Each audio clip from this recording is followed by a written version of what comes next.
Make sure they're on. Okay. Oh, we are recording, Joe. Okay. Welcome, everybody. Call the meeting to order at, I guess, 6 o'clock on March 21st, 2022 at the town hall. A motion to adopt the agenda. We have we have an addition under the highway reporters for mileage. Okay, so that'd be the only change that I see here. So we need a motion to amend the agenda.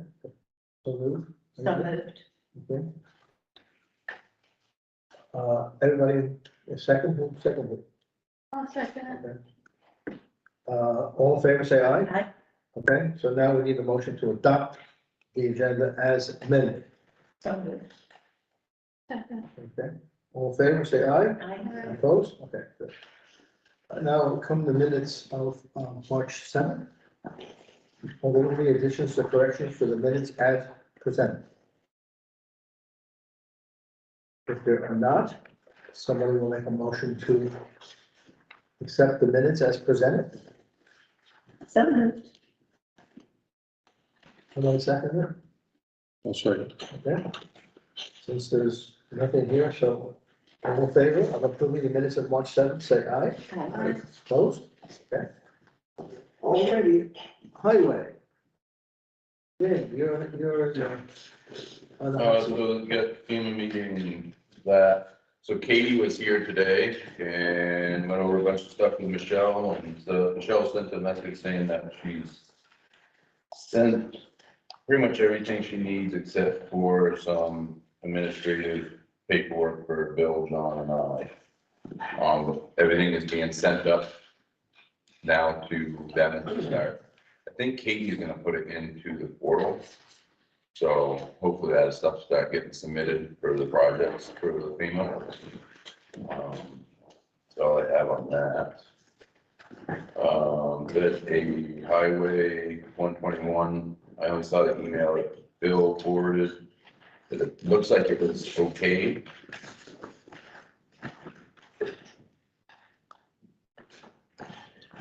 Correct, if they okayed it, it's just now waiting for the money to come back in. Yes, with the Fed Aid highways. Yes. Okay, I'm sorry. Fed Aid highways, this is a situation, Mark Pickering with me and said it's all set to go. In our case, we did it as an emergency work. His email said, don't start any work until you get approval. Well, that doesn't apply to emergency work. And secondly, we have approval from Scott Jensen. I wrote to him today. He's gonna dig out those approvals for the work that he gave beforehand, and he will then send it to me with notes. So we should have all that. My plan was to send that to Mark Pickering and say, not only did we present our costs, but we had the approval. I already had written that to him, but I guess I didn't send I it. guess the letter once from Scott that we had done all that. I thought we did too, but I can't find it, so he's gonna dig it out. The weight permits, that's, Bill has them. And other, Give us a report of the roads. they're all very bad shape right now. You know, when I talked to Bill earlier, I thought we had them pretty much so they're passable to most four-wheel drives. And then we get a call that they got 3 cars stuck on Red Orchard cars. We just can't get to these spots. You know, we're running as long as we can during the day. And like this morning, we went out a stage road and fixed a spot that was really bad. But you know, I can't destroy 2 miles of road to fix one spot and then work my way up. It's just, I got 4 trucks hauling in material. It's costing about $10,000 a day just for that. Tomorrow will be 3 days. That's the surplus of salt and sand budget right there gone after tomorrow. Backside of Fisher Hill is just, it's supposed to be cold in the morning. I'm gonna try putting some material on it. Cambridgeport Road from the old farmhouse. I don't know the people's name down there, but from there to the Rockingham town line, I'm not even gonna attempt to fix. there's no reason for people to be going over the Cambridgeport Road. I'm gonna fix it for the last house so that they can get in and out. Sounds like I gotta go back to Right Orchard if it's cold enough in the morning and probably Easton again. But we've been on almost all of them. I worked until 11:30 last night, on Middletown, 121 Stage and Hall Ranch Road, trying to smooth them and, it made them better, but I'm windrowing the road surface to the edge of the road just to get some of the slime and mud off so people can go. Anderson Road is the absolute worst. I don't know how they're actually getting in and out, even after I pushed everything to the side yesterday, Sunday morning. The road stinks during good weather. There's a lot of traffic over there. Yeah, a lot of houses. Living there full time. But I mean, even the town pickups, we have a hard time getting up on some of them. I got a lot of messages with ugly people, but I don't know how else, we're doing what we can with them. I haven't even been to upper 121 yet to see what that is, but my feeling again on that road, you can go over 35 into Chester and up around. There's no houses up there, so I don't feel that it's a place to spend a lot of the town money with no residents on the road. I'm trying to keep where people live so that they can get in and out. Not working in all places. They said, I read an article that said this was the worst mud season in 20 years. I've seen worse, but not the whole town. I mean, I've seen like Right Orchard go bad, the whole length of it. By the time you get that one fixed, you might go to another road, but this is just everywhere. We're putting about 20, 26 loads a day out the 2 town trucks on the roads. And it's a 1.5 inch plant mix and 1.5 inch stone mixing. Works really good and kind of holds up to the rain and everything. They're talking rain on Thursday. So the only reason I went around Wind Road on Sunday was there was so much water setting in the ruts. I felt that it wasn't gonna hurt them. It's never gonna dry out and you got a lake in the middle of the road. So I just went around Wind Road to fill the ruts in and force the water out. And they're looking good today. This wind blowing. It's amazing, Parker Hill, that one is dry. I'm gonna try actually grading it tomorrow afternoon before we get the rain. Bell Road, Fisher Hill with the trucks. I mean, the trucks, there's 4 trucks all day long. Yeah. And we haven't put any material on them. So it's strange. Right Orchard, you might have 150 foot of road that's dry and the rest of it's just a mud bog all the way to the end. Is the trash truck considered essential? I see people go up You can there. stop I'm surprised. You can stop oil trucks, rubbish trucks. Most of the rubbish trucks won't go. I met, Triple T? Casella's Oh, Or Jericho. waste management truck. They went to the end of the blacktop on 121 and backed out. Ruggiero will go. And he went up to my house. I was like, I don't know if he's good, but he made it. Top of the hill, it's good all the way over to the back side. Yeah. But yeah, they do put them things everywhere. And we've never in the past have stopped oil trucks or rubbish trucks. Yeah. Well, Waste Management went up this morning early, like 7:30. Up and down. Yeah. But he didn't go up 121, which I'm shocked because 121 is, we got that since pretty good all the way up through to Holmesville. I mean, that's really good. I'm a small car or anything. But no, we've never stopped them. I don't know if I want 2 weeks of rubbish laying around the house, or I guess they could make arrangements to lug it out to them. But I was just surprised to see him. I'm like, oh man, because I seen him go up Bell Road and I'm like, he's not gonna try the hill. And sure, yeah, he went up. I was like, he ain't gonna make it, but he did. yeah, we put quite a few loads there in front of your Yeah. place up through there, and you get ruts in it, but it holds them up. Yeah. If the cars can get on top of the ridges, they're hard. Yeah. They go. It's when they drop into the ruts, they get them hung up. Did you have P&L, delivered today? I had 2 of P&L's trucks, I have 1 of Jamie's truck, and I have Ivor Stevens. I was just talking to John earlier, I told John I was gonna cut them all off, and then when I left here, went back to the shop and saw how little of a pile we had left after hauling today, I kept them on, so, but tomorrow there'd be, maybe 3 trucks total. So where are they getting their gravel and stuff? They're coming out of Sosimo and, up in 100 in Jamaica. They don't do anything at Chase and Weston? It's further away. Well, I've heard some positive feedback, Danny. I've heard from residents, Oakenville Road, Stage Road, Right Orchard Road, but that was this morning. And, New Brook, they said you're doing a great job and there's only so much you can Yeah. do. Saturday was rough. Yeah, but Saturday we didn't, with the rain, we didn't do anything. Saturday was the worst day. Yeah, I came in and looked at them. The rain helped it though. I mean, the rain really helped it out, pulled a lot of the frost. It did. And I think a lot of these places within a day or two, I think a lot of it will be out hopefully. Hinkley Brook, that won't be up till May. Brad just don't get any sunlight up through there. We don't like anybody up there, do we? But It's it's, a short walk for me. yeah, hopefully it'll be a short mud season, but it's definitely gonna be an expensive No, one. Hinkley Brook, the bottom of Hinkley Brook where the problem is, I fixed that, it's draining, huh? yeah. It's fine. So I just, I'm trying to keep not overspending, but I gotta have some material there for it. Our other pile is slowly thawing out, so we'll have that shit at some point, but, I will definitely have the trucks tomorrow and possibly again on Wednesday for material. The other problem I'm having is the Sossaman don't have much material left. There's no crushers in the pit, so they won't be making any for a little bit. Everybody's after the same product. So, Sure. and with the flood being last year, they pretty much emptied their pits, so I wouldn't be surprised in the next day or 2 days, just Osmo will be out of product. Getting the size that we use, Well, let's hope that the roads are better in the 2 days. yeah. I would go in tonight, but we're gonna start early tomorrow morning. It's supposed to be colder. So hopefully we can get up over some of the places that we haven't been able to with the trucks.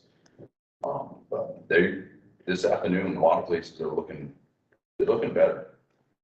They're still wet, but they're not as, slop. All right, we have, anything else, Dave?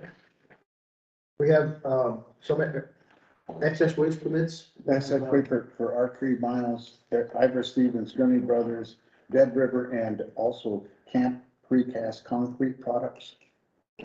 So we need a motion to. Approve it and let me issue. Bill sign them. Did you move it, Kevin? So moved. Yeah, second. Circle. All right, any discussion? Everyone in favor, say aye. Like, Opposed? Okay. The other thing, we have to sign this. This is certificate of highway mileage for the year 2022, which is, Bill has gone over and it's accurate.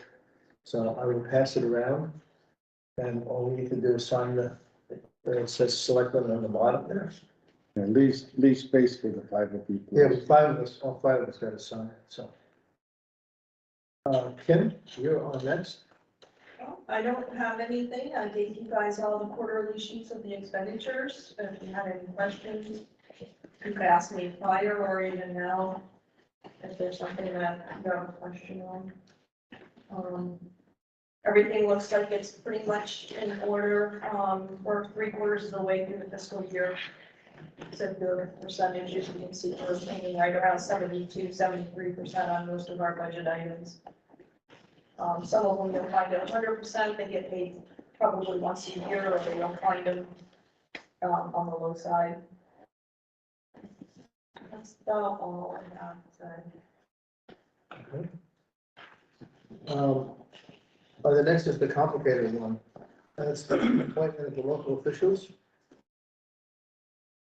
So they're not gonna take effect, as I understand it, to May 15th? No, Oh, just the planning commission and the DRB. I don't want to take effect till May 15th or so.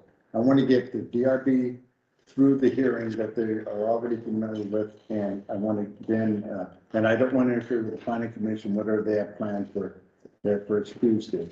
And then, so all the others would be effective immediately. I'm just asking that you do that.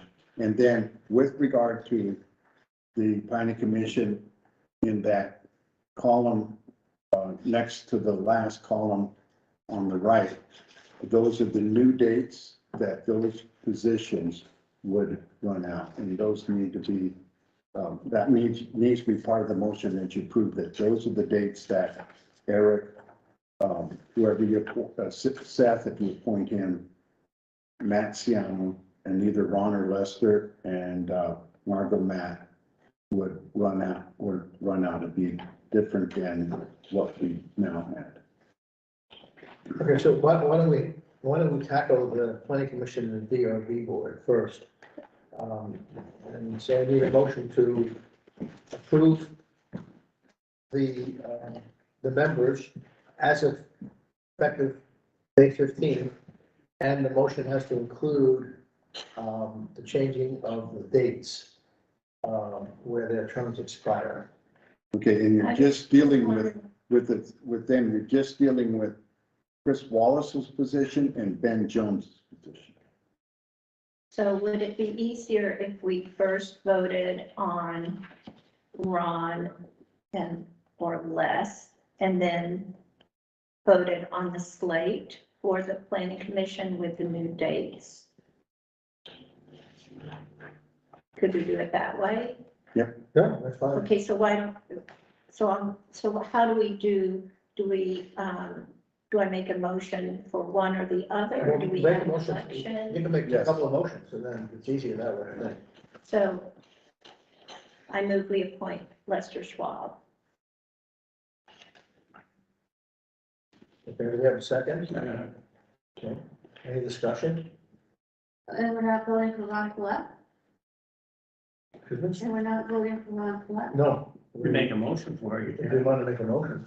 I make a motion to vote for Ron Collette. Okay, so we have two That was- motions. That was a suggestion from, planning commission. You can't have two motions unless there's, You're nominating right now, oh, no. and then you're gonna vote on. Oh, okay, all right, so, Okay. Oh, Okay. I changed my motion into nominate. Yeah. I nominate Lester Schwab. Okay. Sorry. and then Kathy, you're nominating Ron Collette. Okay. Yeah. You can have, But you won't have a second to Kathy's motion. Second. okay. Okay, so now all in favor? No. No? Do it. Okay, whatever. Well, you have to, Yes, call out the names and who's voting for who. Yes. yeah, and his name is, candidate, Lester Schwab. Lester Schwab. All in favor of Lester Schwab? Aye. Aye. No, we don't have discussion about this? If you want to have discussion, go ahead. Is he part-time or full-time, Brad? He's a part-time resident.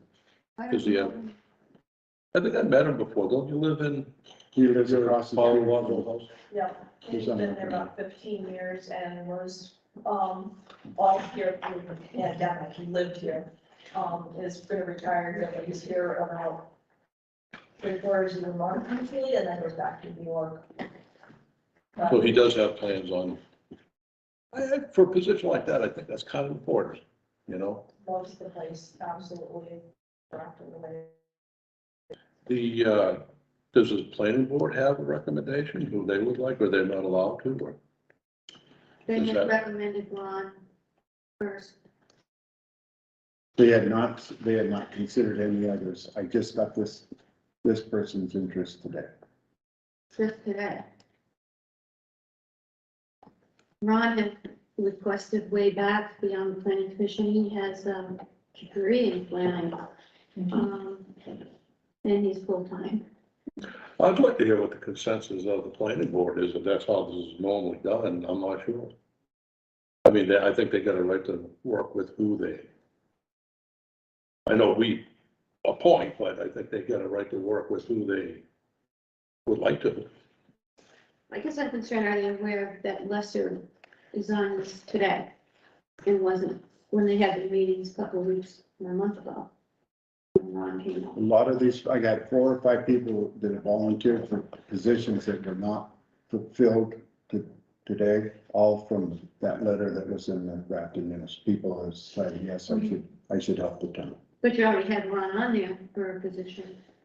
I know, but I didn't, but I told everybody when I sent it out that these petitions have people like all the rest of them down there, the one name. I said, that doesn't mean that that person's gonna be appointed. If you want to do it, let us know. Mhm. Now, with regard to the planning commission might want to make a recommendation now that they know there's a second person. Yeah, that would be fine with me. I think it would be, I think it's very interesting that someone like Lester, I've never met him, but I've just read about his background. I think he has property management background, which would be a real asset to the planning commission, that skill set. And also he would come to it, I think, with some fresh vision, some fresh eyes. And since he's volunteered, I think he would have, you know, the motivation to participate. And the motivation is something we really had to struggle with the planning commission.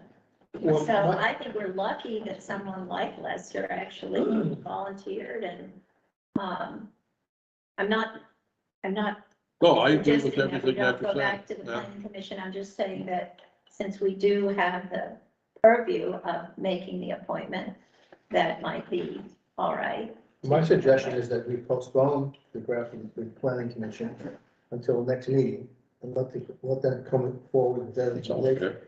Yeah. But we can vote on changing of the dates. Yes, So why don't you make that motion to do that, okay. or someone to make the motion? to Can- change the dates.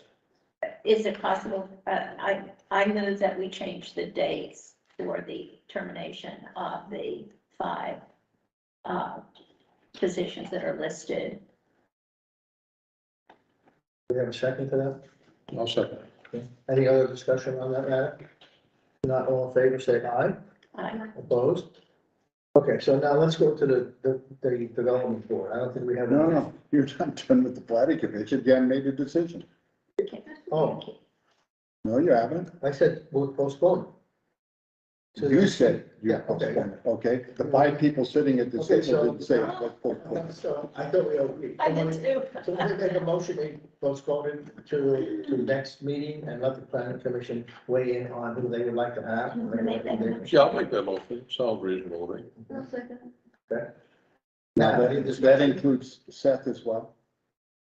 Yes. If there's no further discussion, all in favor, say aye. Aye. Opposed? Okay. Who seconded, please? Kathy, Thank you, thank you.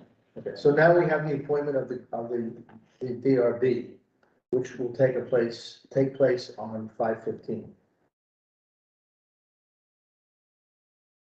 Since there's no issues here, unless John, do we have to deal with the alternate with John? The only, if John would rather not be on the thing, but be on the DRB, but be an alternate, we could put Seth on it and make John the alternate, if you wish.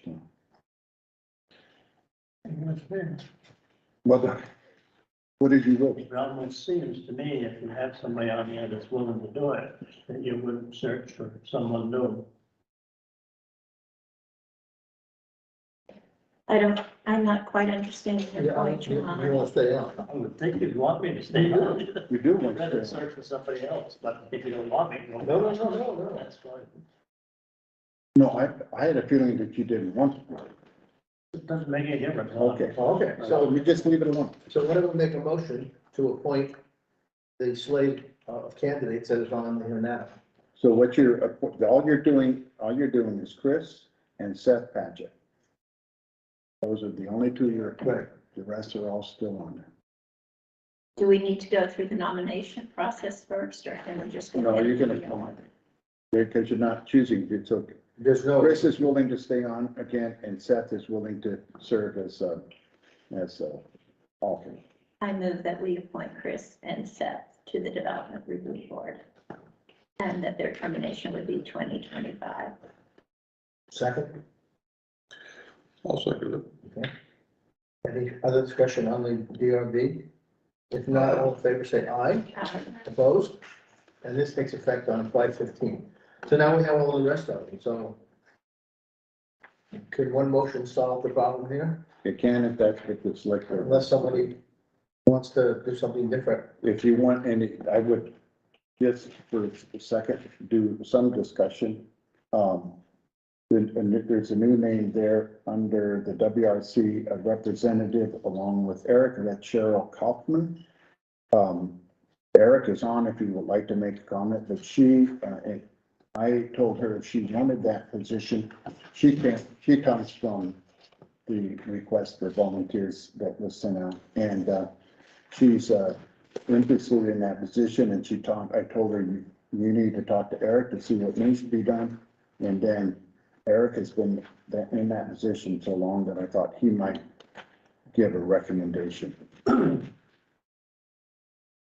Okay, I'm on. I talked to Cheryl today and gave her a rundown of what we did. And it sounds to me like a good candidate. This is not requires a lot of Grafton background, but requires a lot of communication skill. The issues involved between state and the municipalities.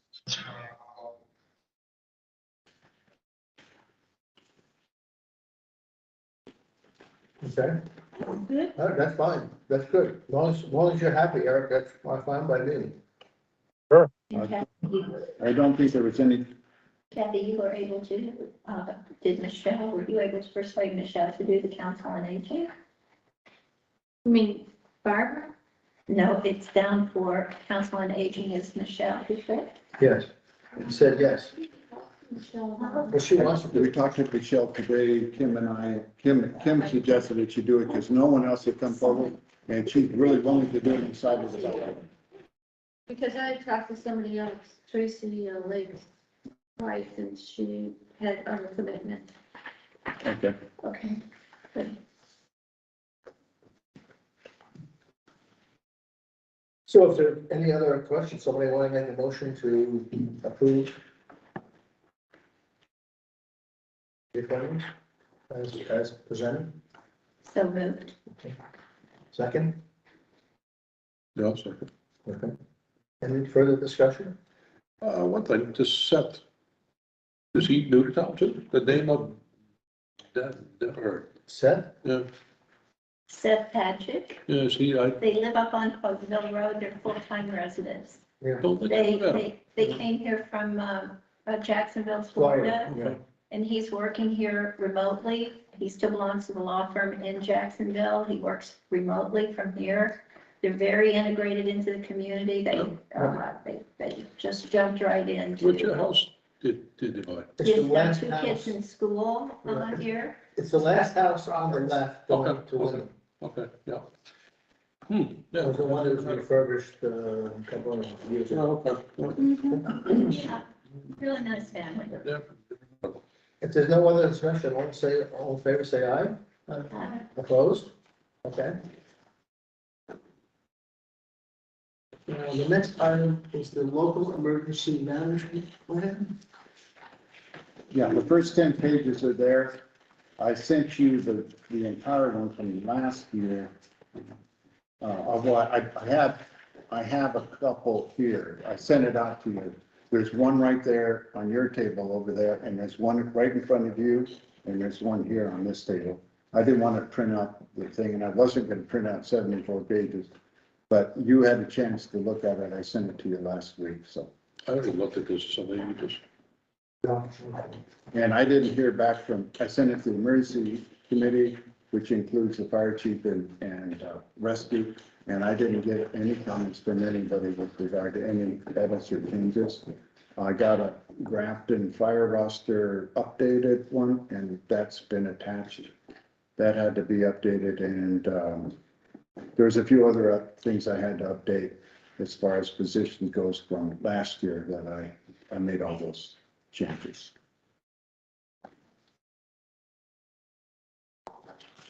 So if everybody's okay with it, we need a motion to approve it, and then I will sign it. I would like to say adopt it and And then, adopt it. and then for you and I to sign. Okay. So anyone want to make that motion? I'll make the motion to adopt the emergency management. And then I sign and Bill sign as well for the order. Second, Second. if we have no other discussion, all in favor, say aye. Aye. Opposed? Okay, Thank you. all right. Rich, pass it over. This is what the office is. Okay, we're into committee reports. We have I guess between Ken and Bill, we have now what the section does. This is the first time I've seen it. John has seen it, we hadn't had a chance to discuss it. So John and I will sit down with this thing and then we'll see and put it on for the next cemetery. And as far as I know, there's no other, the gentleman didn't come forward with anything else, so as soon as yes. I sent that to you a long time ago, to all of you. I'm sorry if you didn't look I at it. didn't see that. April 1st, I didn't see the it. cemetery is open. I know, but I did not see this. Okay, so you guys need to take action on this, maybe a lot quicker than you think you need. Well, I think that's me, you know? Would No, we I- have any candidates for the job at all?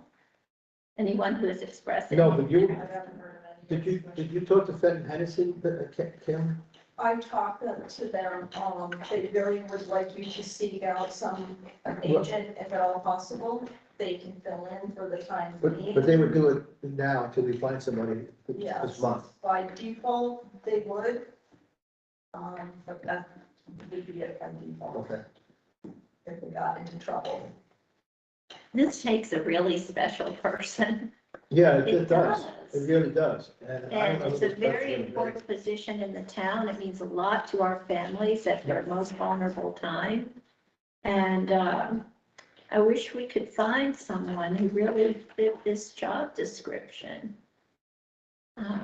Well, I think between now and then, let's all put our minds together and see if we can't find somebody who's willing to take this job. Okay. You need to make a motion tonight. Which one of you is the sexton? Well, can't Fenton, Well, I just need to call upon somebody. We can get the funeral director to be, but how, but temporarily. I mean, this is a big job. I know, and it's a very important job to be done by somebody locally, I understand Yeah, that. okay? for sure. And not by either one or the other of the funeral directors that deal with it.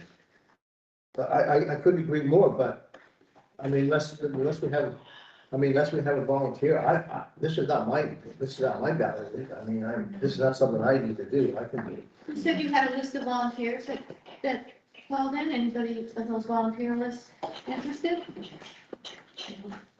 We had no one people that talked about it, but no one that's really been interested. Who were we talking to I about? just had somebody that was interested in actually mowing, but that was already contracted out, Yeah. so they weren't interested in being the actual agent, just the mowing portion of it. And I've talked to people, I don't remember who, that I thought would be really good representatives of the community that have been, I don't remember who it was, but it was residents here, have been here a long time, but I didn't get any commitment out of anybody. I mean, If it's a matter of I'll bring someone up there, short term, if it's a matter of helping out or something, it's not a big deal. I don't mind being that familiar face for people to come in at that time of need, discuss things, and if it can be postponed for as far out as we can until we do get somebody, I don't mind dealing with them, selling them a lot, need be, for any concerns, I can be that point person at them temporarily right now. I don't mind that. It just seems kind of hard to send them off to the funeral home, because I've not yet. And especially if it's only temporary, I haven't prepped them with a map, Mhm. any of our policies. And then you're sending, like you said, a vulnerable person at this particular Yeah. personal time to a funeral home. Kim, this is the paid position, right? We put in 1,000 per stipend, and then we did the budget, so it would be 1,000 in the stipend. And then it explained in the job description that when you do a cemetery burial of a cremation, it's between the agent or the sexton, whichever you like to call them. It's between them and the family members, setting the price. And typically that price is $150 to $175 is the average going for digging the small hole for cremation. I see. When it comes to a full burial, obviously the funeral home of some sort is involved. Then the funeral home deals with the agent or the sexton, and they have a set price that they would pay the agent because it's within the package of the burial through the funeral service. So Grafton's not really involved in anything when it comes to that. That happens between the funeral home and the agent, or between the family and the agent at that time. So they would collect those fees along with the stipend that we would have. It would just be coordinating the dates, making sure someone goes out and looks at a possible lot for sale, flagging where cornerstones go, flagging where a headstone would go, and bringing paperwork to me, and working with me as to looking at the map and finding out if that spot's available or not. Well, I'm just wondering, I think it's lovely that both you and Rich have volunteered, but I'm just wondering about Michelle Hollis. She seems to have that kind of affinity for, caring. But I mean, I don't think she would take on the agent job. No. Maybe you could ask her, well, because you need to be around on weekends. She's got a young child. Yeah, okay, And a teenager in sports. got it. So, yeah, that's the hard part. Yes, Arranging for the weekends. And that will be hard for both you and Rich to, I'm sure, as volunteers.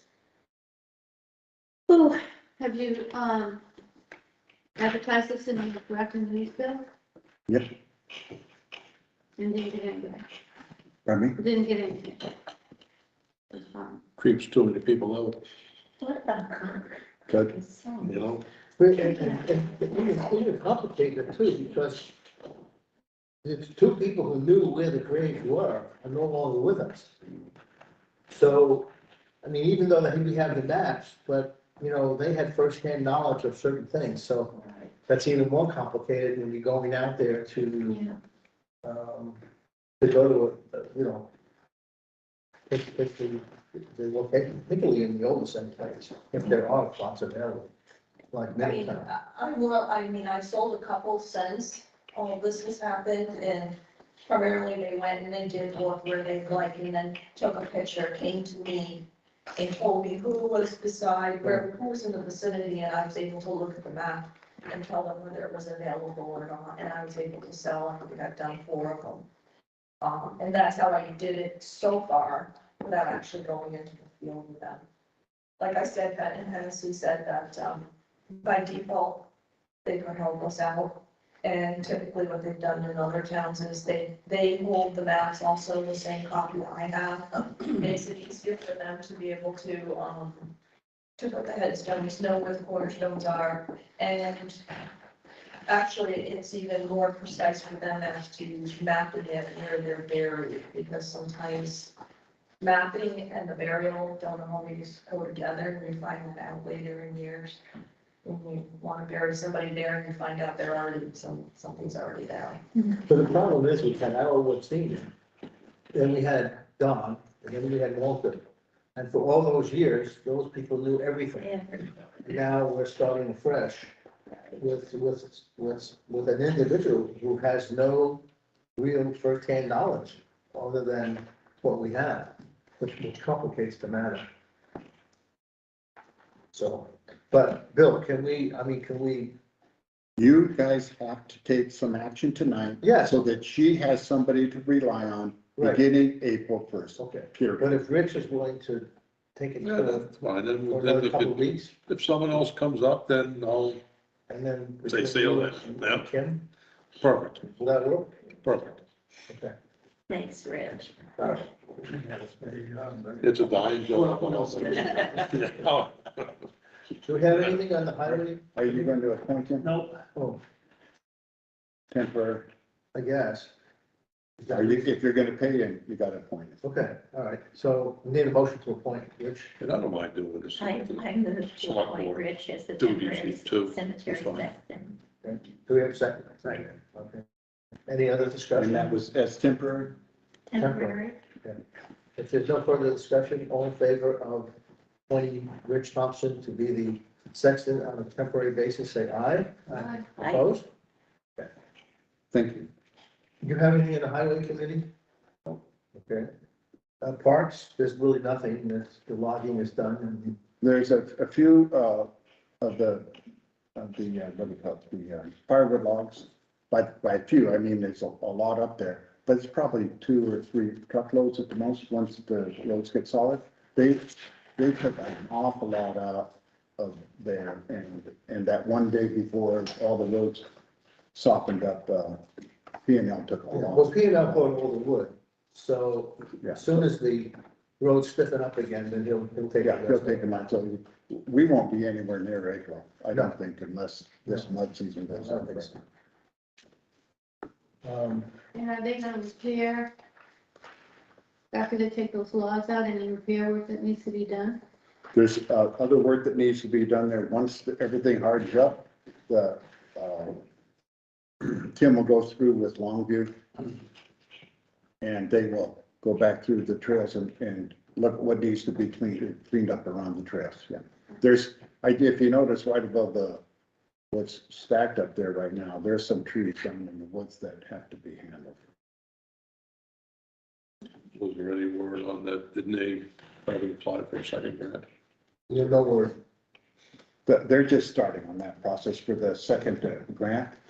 They just got, I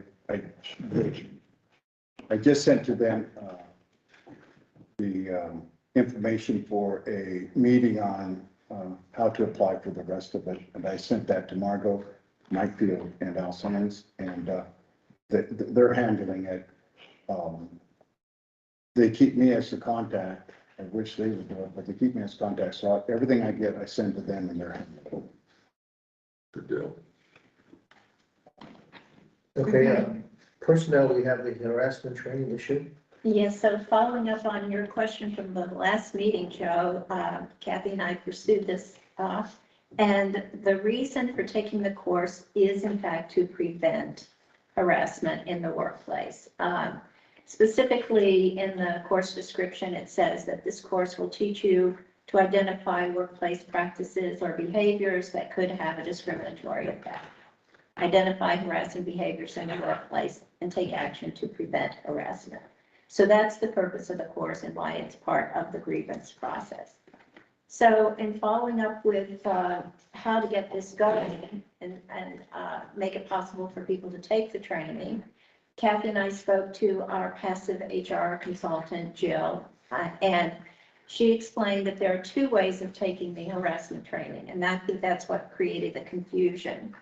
The first choice is classroom experience with the select board and the employees, and Kim, if she so chooses, with a guest speaker.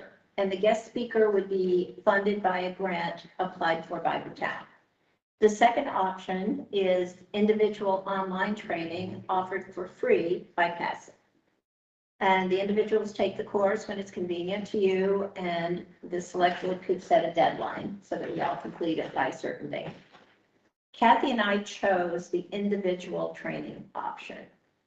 And just want to check in with you and make sure that that's agreeable to you, that the way to take this course would be to sign up for it on your computer, sit down at your convenience and take the course. It takes about 2 hours, rather than have an organized classroom experience. Are you okay with that? Well, my question is, do we really need it? Yes. I'd like to make a motion that we do not do the harassment treatment. Okay. So there's a motion on the floor without a second. I'll We'd wait. have to have a second. I'll second that, because I have some concerns about the training. Okay, so we have a second, so we can discuss. Yeah. I guess I wasn't in the discussion too with, VLCT on this. I know I got your emails. I'm concerned because when we talked to the guys, there wasn't a problem with harassment or any kind of discriminatory problem. And I did mention in an email to you that what they need at times is training for teamwork. Sure. And the supervision at times with the supervisor. Nothing came up, nor do I know, when I've been on the board, there haven't been any discriminatory problems or harassment issues that were of a complaint. So I hear what Joe's saying, that we've not had a problem. I understand about prevention, I've been there, I've done it. And I think, Rich, you being a teacher now in the system, you have had training over that. I don't think it's the training that our guys need right now. So you're That's my saying opinion. the time would be better served elsewhere. Yes, with teamwork. I think that's fair. Team building, and I know there's stuff out there for this. But in talking to, when we did all the interviews as a personnel committee, nothing came up other than team building. You're absolutely right. I mean, the kind of training that came up for the employees was definitely about teamwork and how to, I think that the only thing I'd ask you to consider is, I think there's a difference here. In the personnel policy, it contains a section on employee harassment and it contains a section on sexual harassment. And if the town should receive a complaint in either one of those two areas, it can be resolved or it can result in a civil litigation. And if it goes to court, it's a very protracted and expensive process for the town. And one of the reasons we put the harassment training as part of the grievance process in the personnel policy is not only to create a safer and better workplace for the employees, but also to mitigate what the town might experience in civil litigation. And this is something that PASSIV highly recommends a town select board engages in to mitigate that risk. And this board has been very careful to mitigate risk. We put a lid on the cistern in the village park. We don't allow drive the parking lot at the school. And this training falls into that same category to mitigate risk. It's unfortunately part of our life these days. I've been through these trainings. They're absolutely miserable. I don't wish it upon anybody. Unfortunately, a lot of companies do it and municipalities do it. If PASSIV is saying, you know, we probably should, so we don't expose ourselves to, unfortunately, begrudgingly, you're probably right, it probably should be done, as much as I don't wish these guys to do it. Too bad we couldn't, I don't know if it would give us any legal protection if we say we're gonna start doing it during an intake of orientation for new employees. Maybe the old guys could be grandfathered in, so we won't have to put them through the misery. But I'm not sure. it's also, our policy is not mandating this training at all. I have to clear that. Policy doesn't say anything about training. It says, if you have a problem with discrimination, being discriminated, or being harassed by an employee, then you can pursue, actually, there's two different places you can go, and take it there. Unfortunately, I agree with both of you. You're the lawyer, what do you think? I'm not gonna talk about the lawyer, I'm talking about employees. We have 4 employees. We all know each other, we know everybody's wives, we know everybody's children. If you want to throw in the elected official who isn't part of, should never be a part of the, she only is as part of the benefits of our personnel policy, not the punitive parts of our policy, because she's an elected official and that is handled a different way. I don't see this as necessary. And I definitely don't want to sit through a bunch of CRT crap. And I would say. In addition to this harassment, I am not gonna sit through it. So if you guys, and you didn't hire me with that being one of the conditions that I have to put up with that stuff. We don't need it for 4 people. We don't have 400 people here that we don't know and we only see in the morning and don't even talk to like they do in the city. We have 4 people.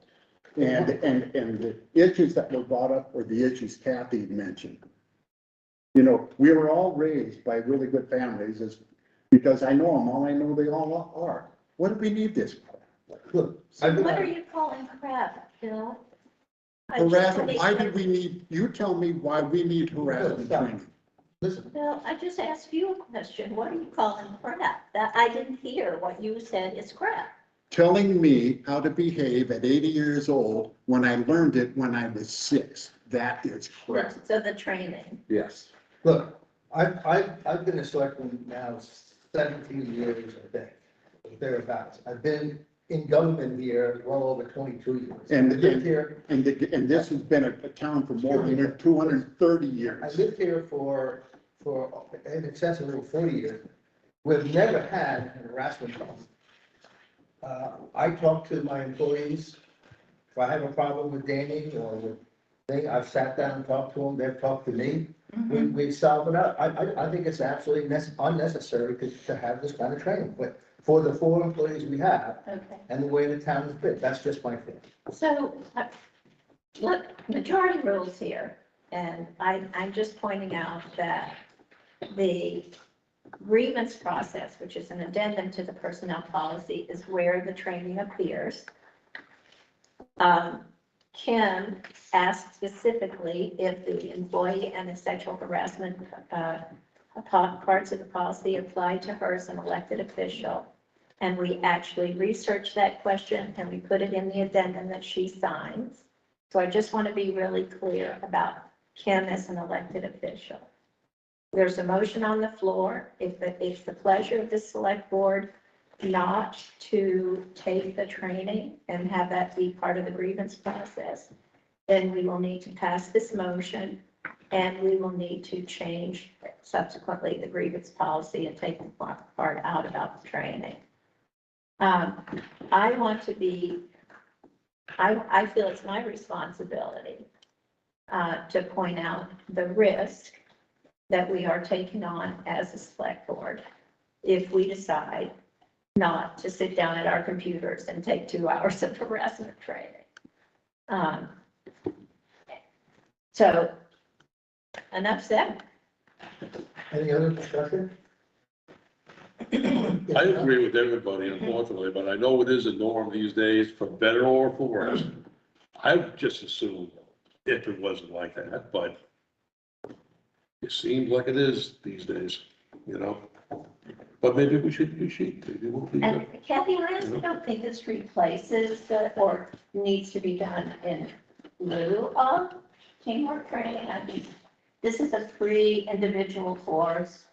I don't think it's enough. If you're gonna put anything in the policy, it should be an optional thing, not a mandated. Well, that's a good option. And they also are aware when they sign their contract, that it's in our policy, if they have a problem, they can go to those 2 entities to,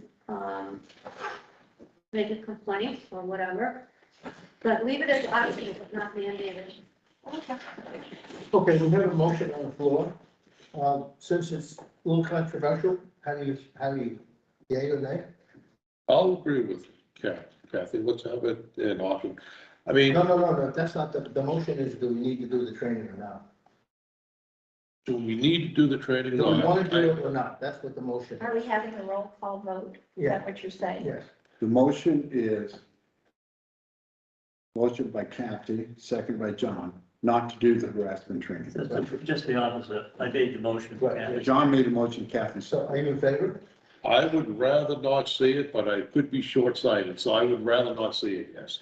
So it's no. So if I'm understanding you guys, it's a no. Okay. None? No? time out, time out. Not to do the training is the motion. Yeah. The answer really yes. Okay. If you're against, if you don't want to do the training, you're for the motion. Right, Kathy, no, right? Yeah. Yeah, Sue? I think I voted for it, I don't know. Suzanne? Bill, I want to vote against the motion, So you're, yes. whatever. Okay, so we have Against. four against, four yes and one no. I mean, Whatever way it is. we have four who do not want to do the training, and one does yes, okay? All right.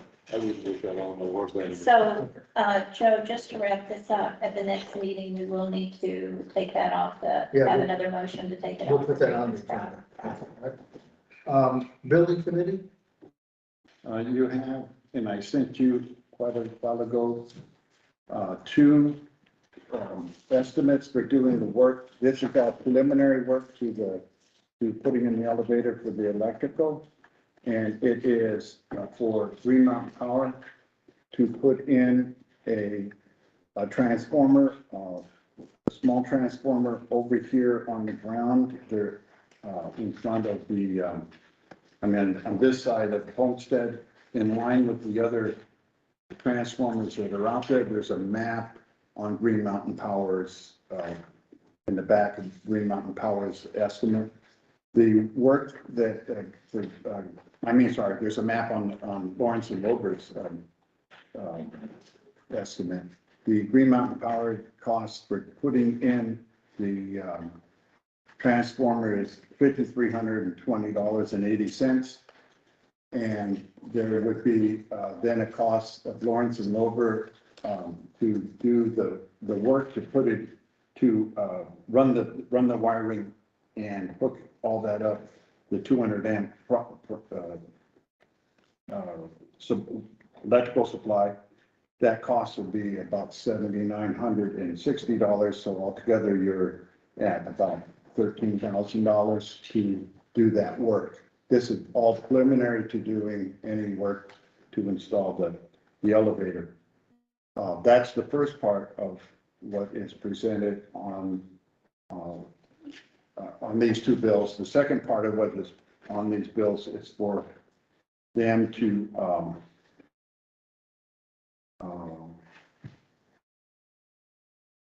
do they have to relocate some of the electrical work because we're taking out the closet and have to realign all that electrical, and there's a electrical plug on the wall where the elevator is going, and that has to be relocated, and that's $1,600. It doesn't include moving the fire alarm. That would be Countryside's work when that was done. So that's separate from the $7,900. And then we asked him to look at putting up here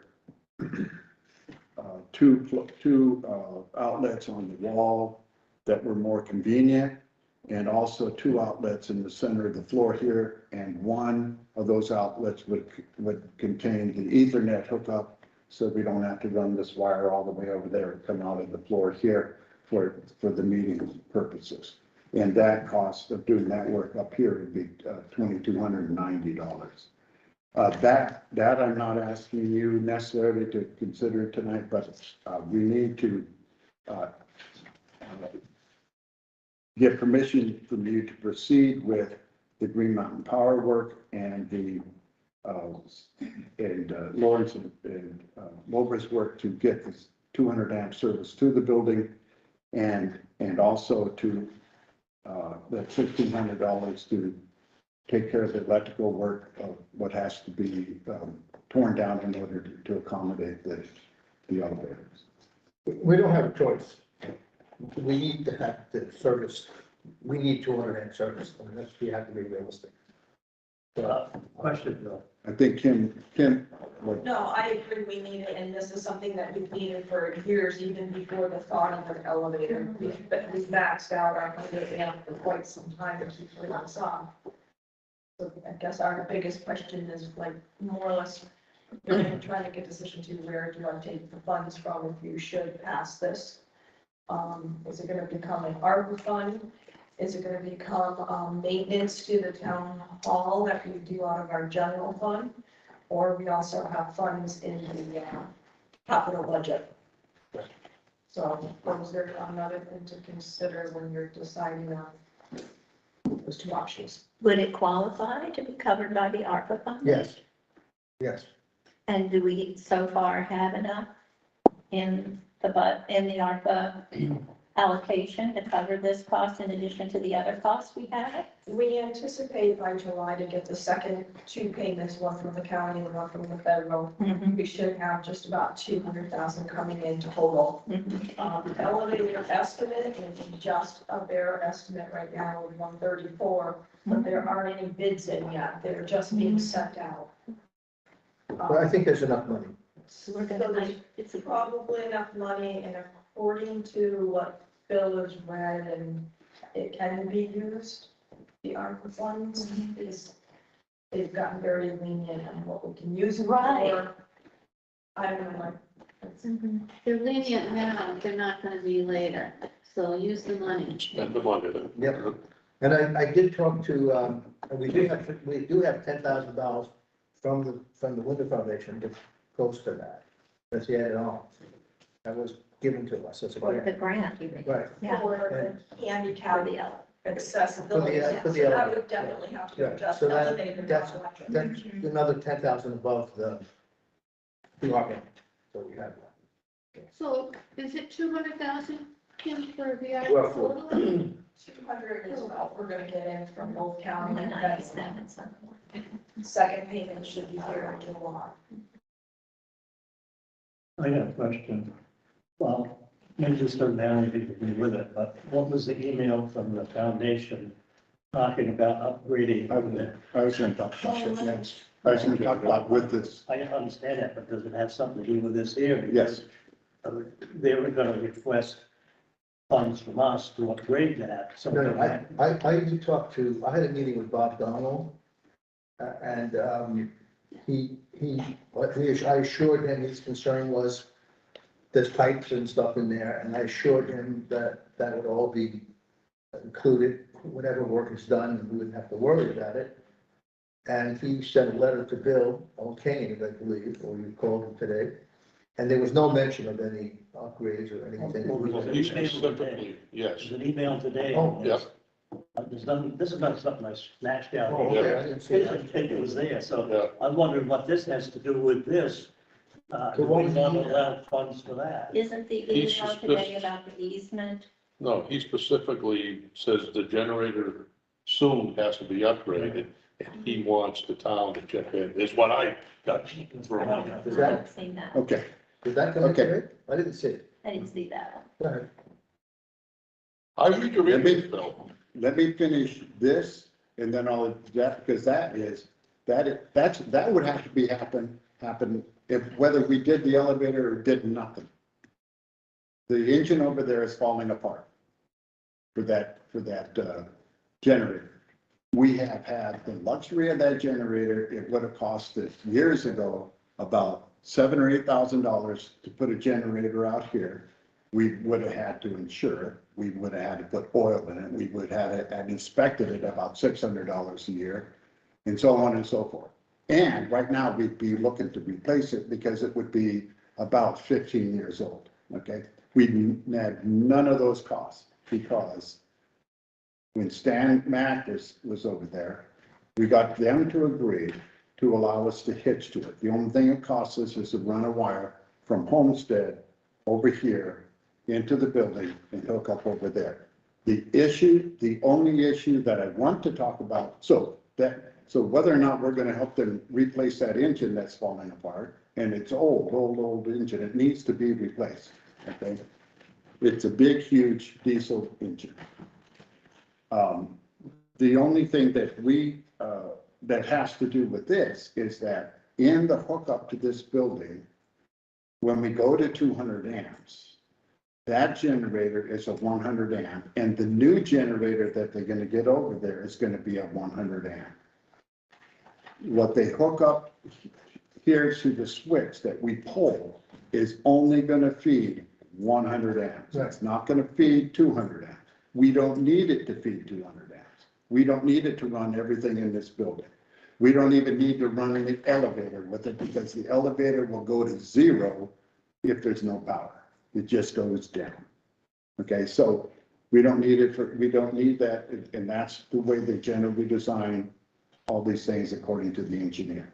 So, and Rick Ham of Lawrence and Lober knows that when he hooks up everything here, he will hook up to their switch 100 amps only. He will probably use the panel that's there right now, and that's all he'll hook up to it. Anything else in addition that's over 100 amps will be run off a secondary. Okay, so as far as the cost of doing that, I don't know if they will ever charge us for doing that, but it has nothing to do with anything that we're talking about tonight. That's something that if we want to stay on theirs, it's gonna, we may have to join with them, and I think we should join with them to some small percentage, because Kim and I, as we talk, we can go home. 50 residents and 70 people eating dinner can't go home. No. Okay, all right, so that's the difference. So, so whatever that negotiation is, so that cost is completely separate from this discussion. What isn't separate is the fact that we need to give them an easement. We need to get an easement from them, I should say, to run our service across there. I was going to draw that easement and run it by the attorney.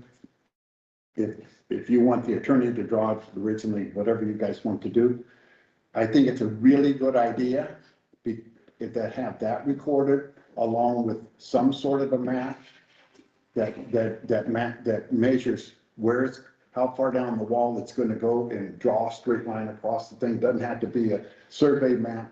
We have nothing on what's there except that I know where it comes to the wall, and I remember that it went straight over to that other building going under that wall. And that's how everybody else remembers it. Is that where it is? We hope that's where it is, because if it's there, then you don't have to worry about it. With regard to digging across there, the only issue there is that sewer pipe, but it's probably 4 or 5 feet down. That's what they said. You can look in the sewers. There's a manhole out here, you can go down there and see how far down in the ground it is. That if that is the case, we don't have to worry about it because we're only going to go maybe 2 feet with the wire, maybe not even that 18 inches, 2 feet. I don't know what they're going to do, but it isn't going to be 4 feet down, but we will be aware that it's there. We could have also, if you look at that map, you can see the other 2 transformers there. The possibility of attaching to one of them without putting in a new one was discussed. The problem is it's like spaghetti between those 2 transformers and our building. No one knows what's there. When you go back further on the lawn, they know there's nothing there, but they don't know what's up in front. And the Green Mountain Power says you don't want to dig here. So that's why, that's one of the reasons why he wants to put it back and do a new transformer just for our building. And so the Winter Foundation has agreed to that.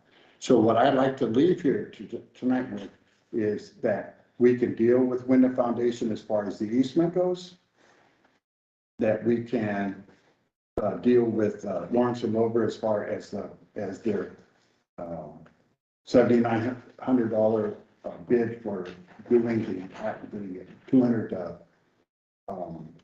amp improvement, the $5,300, and these are estimates from Green Mountain Power to put in the single transformer to serve it, and And finally, and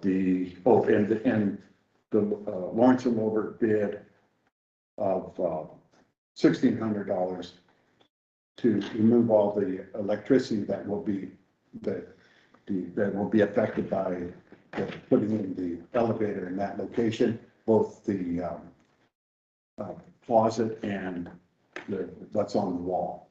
And then to ask, then thirdly, fifthly, rather, it would be to ask the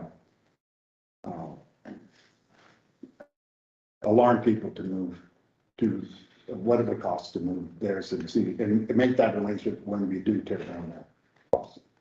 So I want to make a motion, Mr. Frank. There's a lot. I'm hoping the building committee is really very, very well informed about what Bill just recommended. Yeah, I'll make a motion. Do we have a second?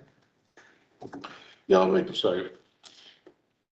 Do we need to have more discussion? But it doesn't, this motion doesn't take into account the upgrade on this No. generator. No. On the, That's another piece of the pie. Yes, the upgrade for the, we're only dealing with no Right. upgrade of the with the foundation generator. We're only talking about what we have to do for this building here to put the 200 amp service in the elevator. they don't even know when they're gonna do that generator. Correct, so don't worry about that. That'll be another day. But it would be something that they should talk to the town about.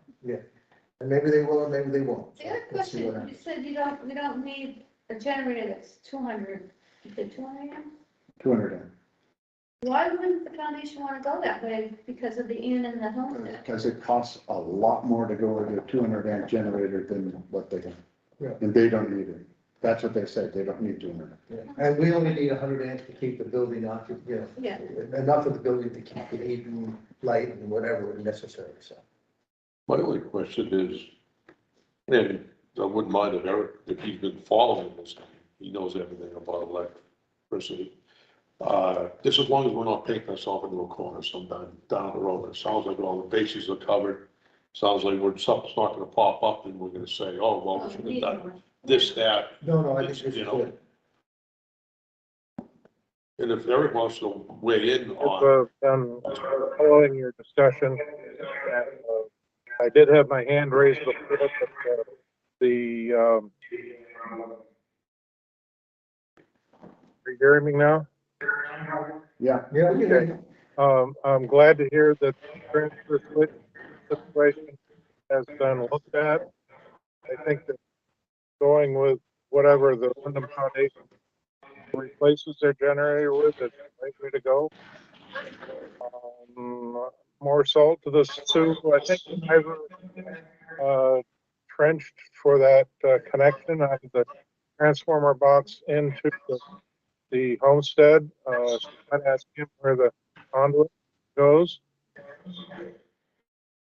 And you may be able to pull some wires through the conduit or do a line trace on it to find out where it actually goes underground.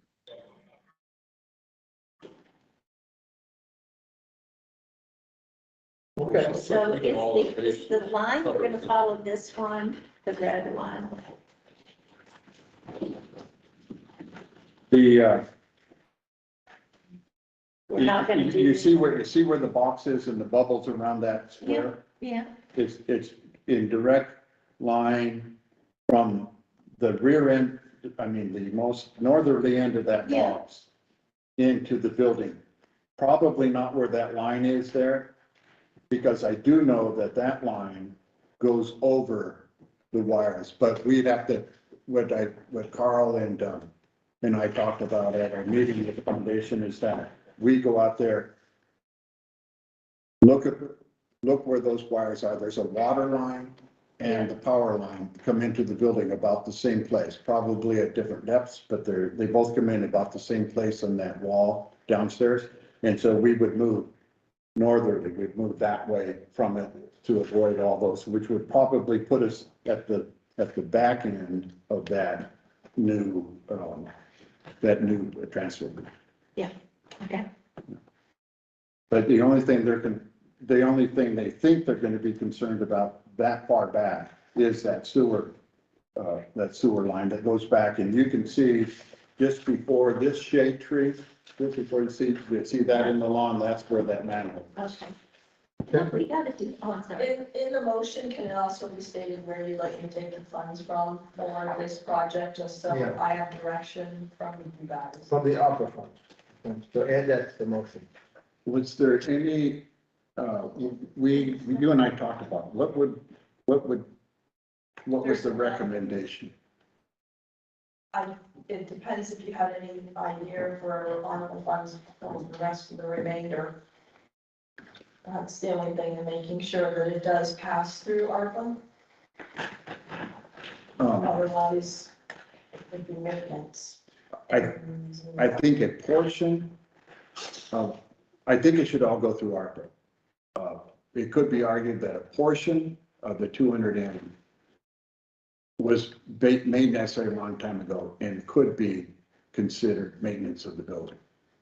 And That so, was my and so concern. there probably should be some share taken out of our reserve, or capital budget, whatever you want to call it, for the building, and there's 8,000 there. There's 11,000 in capital, and then I thought possibly if you were to go that route, the transformer could actually come from the capital, and then you can incorporate the electrical part of it as part of the ARPA. And I don't know what your thoughts are. The Or only, just do the only all comment I would make is I believe I heard Fred say that with respect to the ARPA funding, that there were no requirements. That's correct. So- And it seems to me the impetus for this expense is the fact that we're putting the elevator in, which is clearly part of our ARPA funding. So, I mean, if we're going to reserve funds for some future expense, I'd rather reserve our own money than the ARPA money, So, because the ARPA money is a grant for this purpose. As long as that passes muster, I wouldn't want to do anything that does not pass And muster. it will go away after 2025. Yeah. It's not something that we can hold on to. If we don't use it, it goes away. I would go with Fred's recommendation and just use the money and that's it. That's. Okay, so I added to the motion that the funds, we do the above, what I discussed, and the funds would be paid from the ARPA. Okay. Thank you. All in favor? Aye. Any opposed? Okay. Thank you very much. That'll get us going. I also have from Chris Cole, the starting of the bid package that will go out. He's looking for, let me just explain. We were initially going to look for a general contractor that could then subcontract the stuff out. The more and more we talk to everybody, including Chris Cole, who is the engineer for the architectural firm, he believes that the framing, if we could bid it separately, the framing for the elevator built to the specifications of whichever elevator company is supplying it. Could be one bid. The electrical hookup of that could be another bid, and the elevator itself, the third bid. And it can be done that way, and it might be less expensive than to have a general contractor, who, most of whom are so dang busy, they don't have time to do any of this stuff, instead of bidding it out that way. So what we're talking, what Chris is gonna look at, and what we're talking about is doing it in small pieces, which, except for the elevator itself, would allow the people here in town most likely to bid on it and get the jobs, rather than having a general contractor like the ones in Springfield, the big ones that did our town garage and so on, because it's basically a framing job with the finishing work, building a closet that the elevator goes in. Well, if it helps anybody make this decision, that when I installed the elevator, when we did our renovation, we did exactly that. The elevator company gave us the specifications, the carpenter built the shaft, electrician came in with the specifications, so we had three different people not having the elevator coming, and it came out better and cheaper and quicker. We So- definitely want to give the jobs to our local firms So if at all. that's just my experience with that. I didn't give it, the elevator company would have done everything, but we did it the other way, and it worked out perfectly fine. Keep it local if we can. Yeah, All right, wastewater, there's nothing, everything's been done, it's in their hands, so that's the way it is. It's all been signed, sealed, and delivered, and it's up to them. Any other business? I have a question.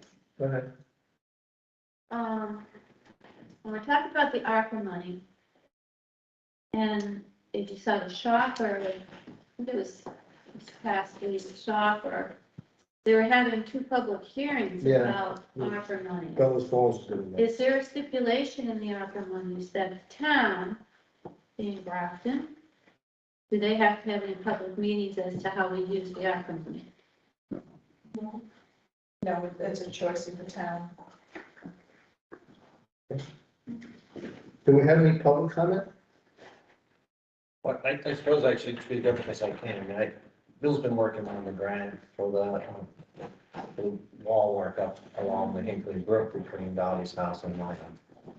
And so I came to just make myself available to you, answer any questions that you might have in working on the decision about whether or not the town will help us in funding that. That's it. I have tons of information about the wall, the problems from the past, the action that the town, FEMA, state agencies have taken in funding that. I think John knows a lot of that. And I have all the information, and I'm here to share it with you, or down the road, if it's more appropriate down the road. Well, I think, Bill, you want a little more time, right? Well, no, I didn't know that he had all that. I think you guys should have, guys should have a subcommittee right now to go over that, because we're gonna be dealing with this really quickly. The work has to be done, 220 days, I think it's, from the day it's declared, so I think we're looking at September to get the work done. Now, it isn't gonna take more than a week or so to do the work that is contracted right now, which is just Patrick's, but I think it would be really good if, I don't think we should take a whole, a meeting of the select board to go through the materials that he has, but they think a committee of the select board, 2 people should sit with him, go through that, and then present their findings to the select board with regard to whether or not the select board in the town should take some responsibility, or whatever you want to call it, for the additional water going down the creek because of the fact we're saving the road up above by putting in bigger culverts. I think that's the simple, that might be a little simplistic, but that's the way I put the problem, that there's more water going through there, less being held up on the hill by 6-foot culverts. But they have a 5 by 14-foot culvert that triples the cubic feet of water going through the pipe a second, makes a big difference. And I think that, and we noticed that this time because we lost Hinkley Brook all the way up above 600, where we put in the culverts, but we didn't where that big culvert is. The first culvert is you're coming down the hill, and the one by my house is you didn't have any problem with the road at all because the water stayed in the creeks. And that saved a significant amount of money, 200,000 or 300,000 maybe. So do we have anybody who wants to volunteer in this committee? What about you, John? You know all about culverts. My biggest concern in the whole thing is the towns aren't involved in it because you have other damage to other landowners. So if you help that, what are the other landowners say? That's one of my concerns. You run the risk of opening up a can of worms, and but you have the opportunity to maybe define what we're going to do when we follow hydraulics and hydrology in other places, and what are we gonna do for the people down below? Whether that is a lot or nothing. But it's got to be faced, because for me anyway, it's something that bothers me, that it's bothered me since '98, that we mitigate culverts to save a road. But what are we doing downstream? But what you're doing is you're not fixing the whole problem there, you're only fixing part of it. Yeah. So what does that do? Well, in this case, if you fix that part, you've taken, you have big culverts above, big culverts below, and you got this narrow, what I consider narrow. Right. Uh, But you're not fixing the whole Restriction. problem that got washed out up there. That's the problem.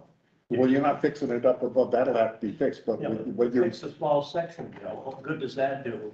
When you've got two other sections washed out on the same thing? you mean on the site? Yeah. No, that's exactly what I'm saying. The whole site should be, the whole site is a bottleneck that needs to be Right, fixed. but it's not under this program here, it's only one site of the three.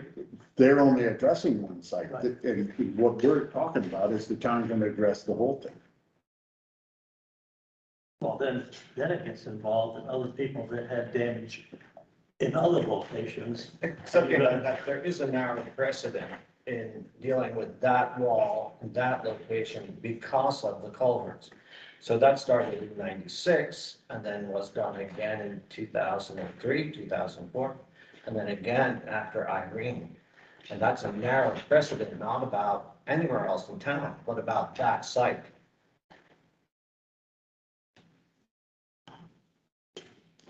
That's why What concerns me about this issue is, I think what Bill pointed out last week, which is when we attempt to follow the FEMA guidelines for these large culverts, we, as an unintended consequence, we cause this water flow downstream that has these negative impacts on those properties.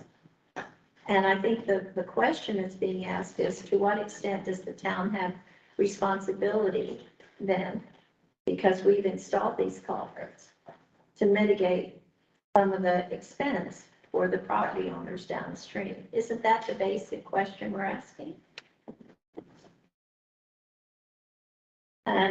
And I think Bill makes a good point. This problem is not going to go away, because the kind of culverts we're going to get approved in the future are these big culverts, right? That's what FEMA is approved. It's gonna make the problem worse. It's Every gonna time make you have the a cold, problem you're gonna get worse. bigger. Yeah, Even the ones you have in. yeah. All right, so I mean, it seems like a highway committee problem to me. I think the highway committee should take it on. It has to do with culverts. I mean, Kathy's right. You're leaving. Rich is an engineer. John has a lot of experience with I don't- culverts. Know too much about all this stuff, and also down with it. No, I'd like to discuss this Yeah. with Pat and somebody else and see what we come up with. But my biggest concern, I'm telling you right now, is there's other places other than that that got washed out because the bigger culverts were put in. Sure. So once you make the decision, we're gonna fix that up there with taxpayer money, what are you gonna do about these other people? And my understanding is this is strictly on private property. Accepting Yeah, that the town, as in 3 cases in the recent act, addressed the rebuilding of those walls as a result of the culvert problems that exist on Hinkley Road, Fire Pond Road, and the culvert that is directly across my property. Yeah. It's not just rainwater, it is rainwater that's coming through culverts across my property in addition to what's coming down. Yeah. So the town actually has a culvert on my property. well, I think, John, I think you're right. The highway committee Yeah, should sure. take a look at this thing. Sure. And this is getting more complicated. Yeah. And it's not something we can make a decision now But if we have culverts on this property, we have culverts that we're gonna install, I mean, I think it's something because we're gonna face this thing again. When maybe it's not next year, but maybe 2 years from now, 3 years from now. So, Yeah, I brought the same issue to Homeland Security over the damage from this and to FEMA. You know, what are you doing with the mitigation where you use the H&H, but you're not paying attention to down below? And they don't want to face it because it's too damn complicated. And it may be too complicated here, but I think we have to face it, especially, and you guys need to decide the amount, but I think Patrick's right. We have funneled a lot of water across his property without consideration of what it's going to do before it gets to Middletown Road. They didn't have to they didn't have to go into Hinkley Brook where they did go into Hinkley Brook off Fire Pond. But they did. And they did it before that culvert. That was a recommendation from the I- engineer. But I know, but they didn't have to. No, No, they could have gone down and gone into the brook way further down. So that's an issue. all right, well, Okay. let's see what happens. Any other business? If Thank not, you, motion to adjourn? Anybody in favor? Thank you for coming. Thank you. You created more problems than we have. That's all. Bill, don't you think it would be worthwhile to hire an engineer that could study the flows and with the additional culverts and then go back to FEMA with some mitigation and understanding what has been created? We could make a mitigation project out of it, yes. Yeah, Separate from that storm. yeah, no, After separate, mitigation. separate from the storm. Yeah. Because I think I mean, I'm not an engineer, but if you have a pipe this big, you can't put the water in a pipe that big. It doesn't fit. You can start small, and you can go big, Yeah, but you can't be big and go small. It doesn't work. yeah. So, I mean, I'm not an engineer, but, I mean, FEMA doesn't want to address the problem, but in reality, it's a problem. They're making us put bigger culverts in. And they're telling us we have to put bigger culverts in, but they're not solving the problem. So I think you're right. You need to bring the expert in, but you need to start by the meeting with them to have the town define the problem that the engineer needs to talk about. Right. But I think it would, you know, I mean, I don't know, it makes it cost what, $300-400 to put it in. But the meeting is not only about that. The meeting is about what the town has done to exacerbate, not mitigate the problem that is focused in that section of the. Well, I agree, if the town has caused an issue, that we have some liability. And I don't know that for fact, but if that is the case, then I believe that the town does have some liability. They're gonna get revisions to this big. I don't want to spend the town's money, but And downstream. whether the town did it legally or they did it not legally, or the engineer told them to do it, they did it. And that recommendation created a problem, so we have some responsibility, I would think. I'm stopping the recording now, but, I mean, I wasn't around for that stuff. So I don't know what happened, but I We're hear gonna take the that next. they, you know, that they did things that were not proper, might have caused legitimate damage. So I just, how old are you? Back in the 90s. 96 they did fire, correct, Eric? 96. Somebody named. The plans are downstairs, you can look at 96 is the budget. And, When I was here in '96, I was on the board. yeah, well, yeah, you were on board when we did. it. And then, I don't, I mean, we took the information. but I don't know why the engineer didn't look at the creek. I don't know, I mean, I can't remember back in '96, but I know this was going to be, I'm sure they have a meeting, but this is what we need to do. We filed recommendations. Expert work, tie and bond. That'd be good for us. I'll leave that problem for you, Eric. I'm still here. Make the pipe bigger upstream and you move the problem downstream. Yeah, exactly. The only good thing about fixing it, fixing the chisel, you are at the bottom where we've already fixed the two culverts below. Those have been fixed. Closest floodplain we have is a meter flood. Say again? The closest floodplain we have is a meter flood. The other floodplain is the village south, Holland Hill. Yeah. I don't know how to put it in the word. Right there, it's on the corner. Who they want. All right, talk to you tomorrow. But I would think, Okay. Oh, you got the planning commission. I would think they would. See ya.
you.